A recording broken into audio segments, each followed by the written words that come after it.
आज 7 अक्टूबर 2011 है और आज की सीधी बात के साथ मैं हूं हैदर वहीद। आज दो मौजू हैं जिन पे हम बात करेंगे। सुप्रीम कोर्ट की जजमेंट, कराची के बदअमनी केस के हवाले से जो जजमेंट आई है, क्या उसमें जो हुकूमत के हवाले से बातें की गई हैं कि हुकूमत फ़ेल हो गई है, तो क्या उसके बाद हुकूमत का क्या रद्द अमल होगा। और जो एक टू डू लिस्ट लगता है जैसे हुकूमत के लिए सुप्रीम कोर्ट ने बनाई है कि बेटर गवर्नेंस किस तरह हो सकती है, क्या क्या चीज़ें हुकूमत को करनी चाहिए ताकि वो इंश्योर कर सके कि गवर्नेंस अच्छी हो और लॉ एंड ऑर्डर जो है वो मेंटेन किया जा सकता हो। और साथ ही साथ क्या इस जजमेंट को अब ऑपोजिशन इस्तेमाल कर सकती है कि वो एक चेक एंड बैलेंस रखे हुकूमत पे और इनके नुक्ते जो है वो वक्तन फ़वक्तन हुकूमत के सामने रखती रहे और याद दिलाती रहे कि ये चीज़ें हैं जो आपने करनी है, और अगर नहीं करती हुकूमत तो ना कि सिर्फ ये बैड गवर्नेंस होगी बल्कि कंटेम्प्ट ऑफ कोर्ट भी होगी। इसके हवाले से भी बात करेंगे। हमारे साथ फ़रोग नसीम साहब, डॉक्टर फ़रोग नसीम साहब जो है वो स्टूडियोज़ में मौजूद हैं। इन्होंने MQM की पैरवी की थी इसी बदअमनी केस के हवाले से। सिद्दीक फ़ारूक साहब भी हमें ज्वाइन कर रहे हैं इस्लामाबाद से। हम उनसे बात करेंगे इस जजमेंट के पॉलिटिकल आउटफॉल के हवाले से, और साथ ही साथ जो PML नवाज़ ने नज़र ये आया कि लोड शेडिंग के मौजू पे एक तहरीक जैसे तैयार करने की और चलाने की कोशिश की, और जरदारी साहब ने फिर एक ही दिन में PMLQ और MQM को साथ ले लिया। कुछ लोगों की नज़र में इससे PML नवाज़ की इस तहरीक की जो ख्वाब हैं इनसे हवा निकाल दी गई है अब। लेकिन कुछ लोग कहते हैं कि बेशक के कोalition एक तरफ है लेकिन मसाइल इतने ज़्यादा हैं, और अब नवाज़ शरीफ साहब क्योंकि ख़ुद सड़कों पे आने को तैयार नज़र आते हैं, तो हो सकता है कि ये सेनेट इलेक्शन से पहले किसी तब्दीली की तरफ ये मूवमेंट जो है वो इनकी जा सके PML नवाज़ की। सर, मैं पहले आपसे ही शुरू करूंगा। अगर इस वक्त हम बात कर सकें कि 3.5 साल इस हुकूमत ने निकाल लिए मफाहमत के नाम पे, या कभी वो कहते थे कि PML नवाज़ हमारे साथ है, कभी उन्होंने कहा कि PML नवाज़ ही सिर्फ हमारे ख़िलाफ़ है, लेकिन तन्हा हो गई है।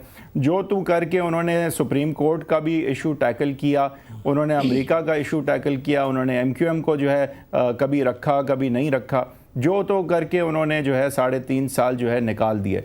अब क्यों हम समझें कि आखिरी जो कुछ महीने रह गए सेनेट इलेक्शंस तक कि कुछ बदल जाएगा, ये हम किस तरह समझें?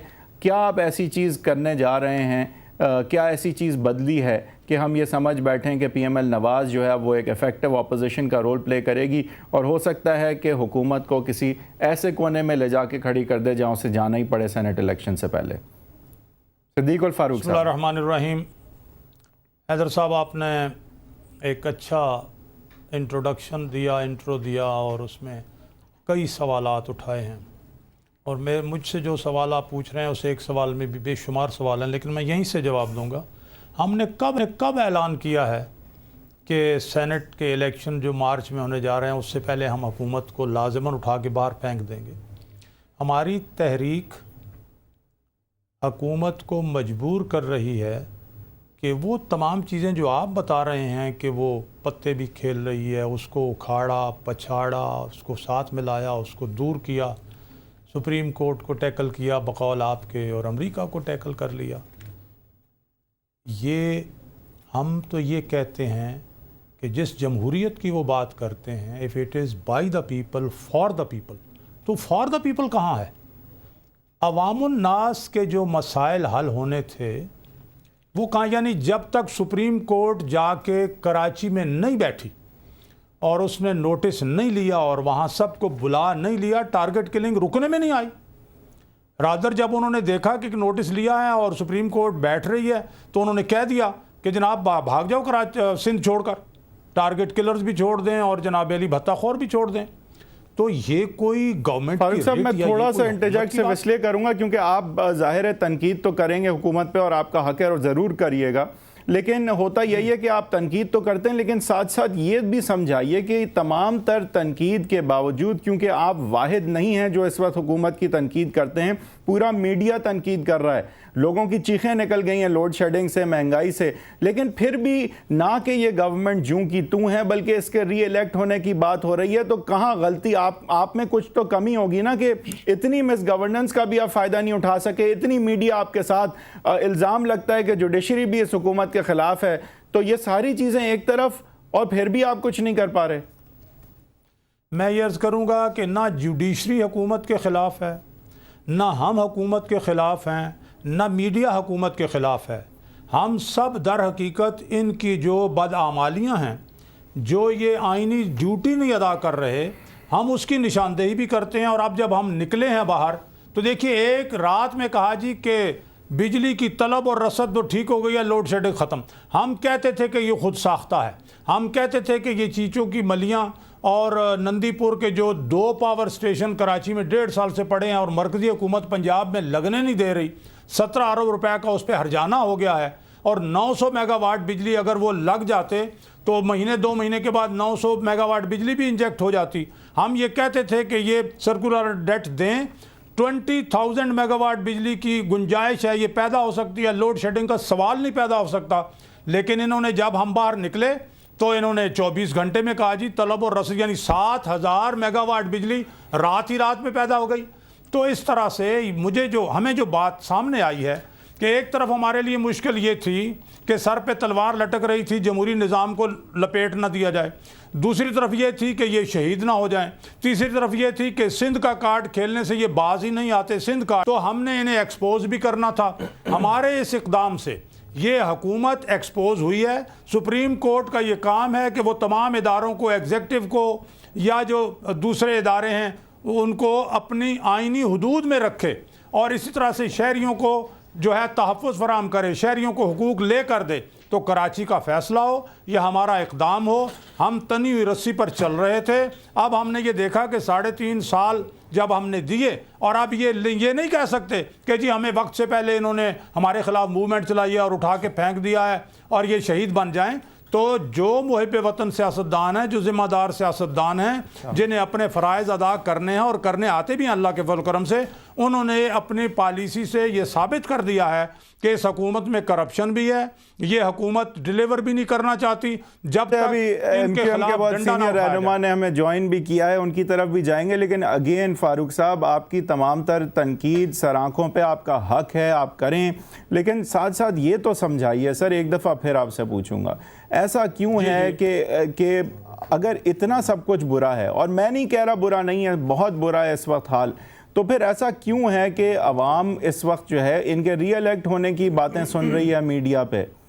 कुछ तो आप इस पे रोशनी डालें ना। इन्हीं की तरफ से देखिए, नहीं सर, ये तज्जिया भी, ये ऐसे लोगों का भी तज्जिया है जो ये नहीं चाहते। ऐसे लोग भी मुझे मिलते हैं जो नहीं चाहते ये, लेकिन कहते हैं कि आपकी पार्टी से ऑपोजिशन इस तरह की आई है कि आज जरदारी साहब री इलेक्ट होने की पोजीशन में, हालांकि जज आपने बहाल करवाए, आपके नुक्ता उरूज पे आपकी सियासत थी, गवर्नेंस बुरी रही, पाकिस्तान तमाम तर इंटरनेशनली और नेशनली फंसा हुआ नजर आता है, लेकिन फिर भी हमारी बातें तो हम यही सुन रहे हैं कि जरदारी साहब री इलेक्ट हो रहे हैं। तो आपकी सियासत कहाँ है? अर्ज करूंगा कि मैं री इलेक्शन की या दावा तो खुद जरदारी साहब ही करते हैं या उनकी पार्टी के बाबर अवान साहब या वगैरह। आप अगर इनफरादी तौर पर उनके बहुत से अरकान पार्लियामेंट को मिलें, उनके सीनियर जो वर्कर्स हैं उनको मिलें, तो आपको मालूम होगा।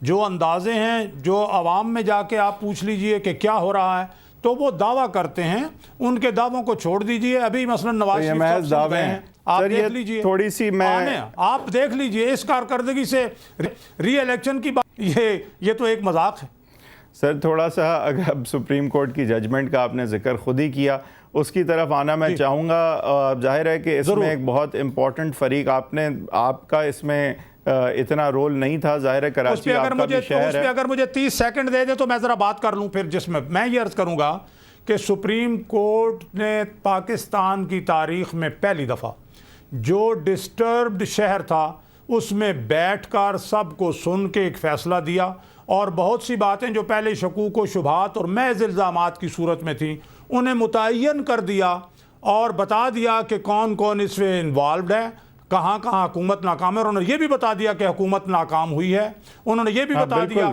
कि जो लोग, जो पुलिस ऑफिसर कत्ल हुए हैं उन पे भी हमें रिपोर्ट दें। मैं समझता हूँ ये बड़ा कॉम्प्रिहेंसिव जजमेंट है और इस पर अमल दरामद अब हुकूमत का फर्ज है। और हमने पहले से कहा था कि अगर इसके आपका फर्ज है फारूक साहब, अब आपका फर्ज है कि अगर इस पर अमल दरामद नहीं होता तो आप अपना आईनी रोल जो है ऑपोजिशन का वो इफेक्टिवली प्ले करें। हम अदा इंशाल्लाह करेंगे और हम इस पर अमल दरामद करवाएंगे।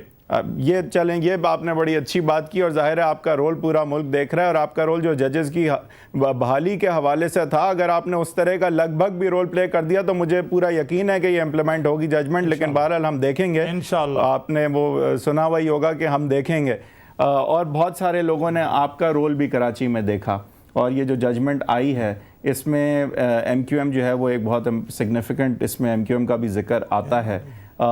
अगेन बुराई या अच्छाई की तरफ अभी नहीं जाते, लेकिन इस जजमेंट का पहले तो अगर हम ये तयन कर सकें कि इसका मकसद आपको क्या नज़र आता है, आप इससे क्या सीखते हैं, आप अपने रवैये में, अपनी ऑर्गेनाइजेशन में, अपने लोगों में कोई तब्दीली लाएंगे कि इस जजमेंट को एज अ गाइडलाइन कम से कम समझते हुए बेहतरी की तरफ कराची बढ़ सके? आपका रोल इस जजमेंट के बाद कुछ मुख्तलिफ होगा? बहुत शुक्रिया।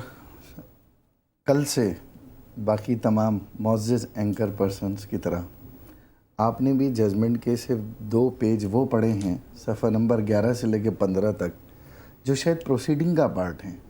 जजमेंट शायद पेज 149 से स्टार्ट होती है और ये मेरे पास हमारे केस के लॉयर भी मौजूद हैं। ये जजमेंट आपके सामने है।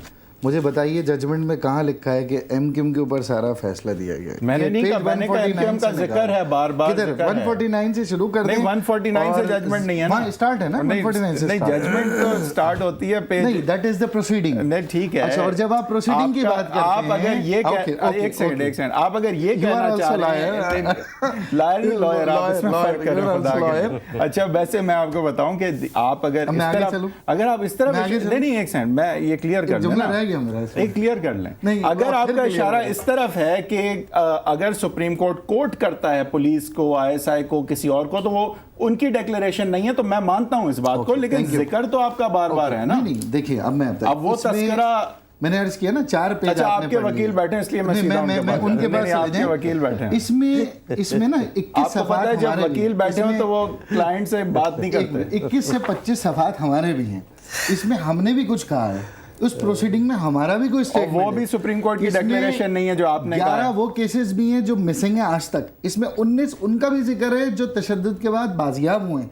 तो अफसोस की बात ये कि उसमें गैंग वॉर का जिक्र है। सवाल का जवाब नहीं दिया कि आप अपने अंदर कोई तब्दीली लाएंगे इस जजमेंट के बाद। गवर्नमेंट को डायरेक्शन है, चीफ इलेक्शन कमिश्नर को डायरेक्शन है, हम हुकूमत का पार्ट हैं। जो कुछ सुप्रीम कोर्ट ने कहा मनोअन, हम उसका एहतराम करते हैं, खैर मकदम करते हैं, उस पर अमल कराने की कोशिश करेंगे। जजमेंट की समझ बूझ आपको मुझे नजर आ रहा है, आपने वाकई लगता है पढ़ी है, लेकिन आपके वकील बैठे हैं डॉक्टर फरूक नज़ीर, जो कि मैं डेफिनेटली इनकी एक्सपर्टीज सफ़े अव्वल के वकील मैं तो जानता हूं क्योंकि इनसे हाई कोर्ट में रोज मुलाकात रहती। डॉक्टर साहब ये जरा थोड़ा सा पहले बताएं कि इस जजमेंट में क्या ऐसा है जिससे बेहतरी आ सकती है? अच्छा, एक कथा कलामी।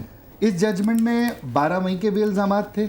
इस जजमेंट में MQM के वजूद से आज तक जितने इल्ज़ामात थे, सुप्रीम कोर्ट ने उन तमाम इल्ज़ामात को ओवरव्यू करके एक जनरल डायरेक्शन दिए जिसमें MQM क्लीन चिट एक दफ़ा फिर MQM को मिली है कि all the allegations are baseless, all the allegations are baseless.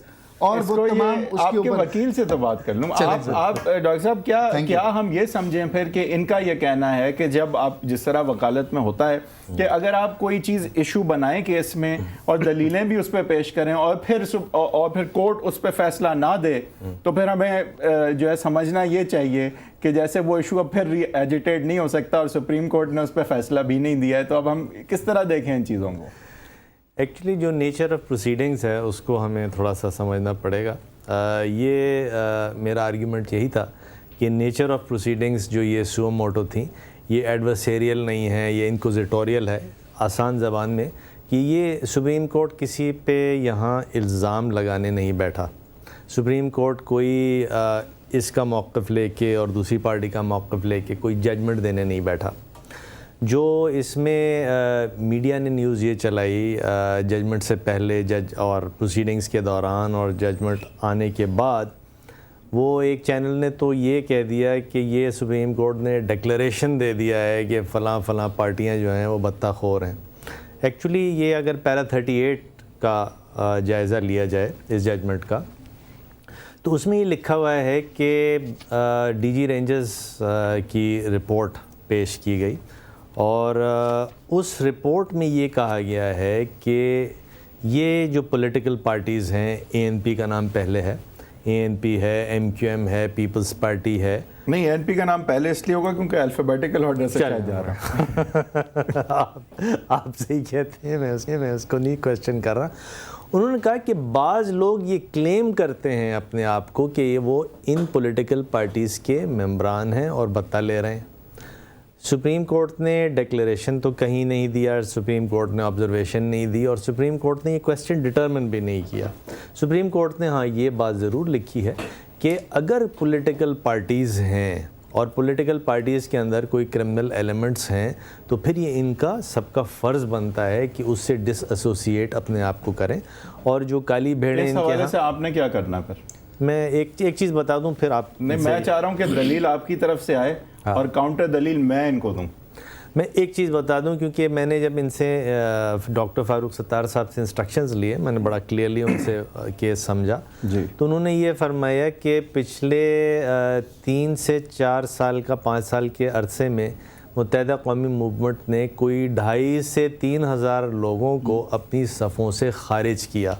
वो ये कहते हैं, जो ये लोग कहते हैं, अब ये लोग बताएंगे कि हमारी एक पॉलिटिकल पार्टी है, पॉपुलर पार्टी है, लोग उसमें आते हैं जो और हमारा फॉर्म फिल कर दे, जाहिर है उसको मेंबर बनाना और हमारा एक मैकेनिज़्म है। और जैसे ही हमें ये पता लगता है कि फ़लाँ शख्स जो है वो क्रिमिनल है या क्रिमिनलिटी में इन्वॉल्व है और उस पर ज़रा सा शक भी होता है तो हमारा प्रोसेस स्टार्ट होता है और हम उसको डिसोसिएट करते हैं, अखबार में भी आता है। अब इसका ये डिटेल जवाब ये देंगे और वो फिगर्स उन्होंने कोट किए। एक बात मैं ऐड कर देता हूँ, पब्लिसाइज करते हैं ABC डिक्लेयर्ड न्यूज़पेपर है, कोई घर का पेपर भी नहीं होता, जिसको इस्लामाबाद ऑथेंटिकेट करता है federal information ministry, Sindh information department.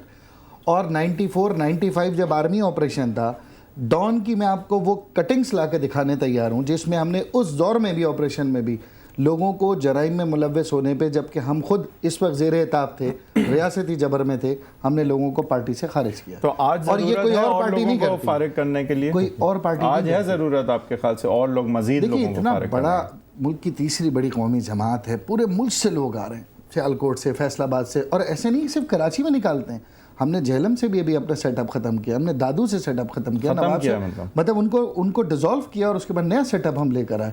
हमारा रीस्ट्रक्चरिंग प्रोसेस है। लाहौर में हमारा 6 महीने पहले नया सेटअप आया था। अच्छा, ये जो सुप्रीम कोर्ट का जिक्र है कि जो पुलिस अफसर आपके ख़िलाफ़ ऑपरेशन में किसी तरह से अब मिसिंग हैं या उनके हवाले से रिपोर्ट तैयार की जाए, इसको आप किस तरह देखते? कल भी एक जगह एक चैनल पर anti-MQM तज्जिया निगार बैठे थे, ठीक है ना। मैं तज्जिया निगार या एनालिस्ट के साथ anti-MQM ज़रूर लगाऊंगा क्योंकि आप लोग बाज़ लोगों को शायद चूज़ इसलिए करते हैं बैठ के MQM को गाली देगा तो ज़रा इसकी सुनो। उन्होंने भी ये पॉइंट रेस किया।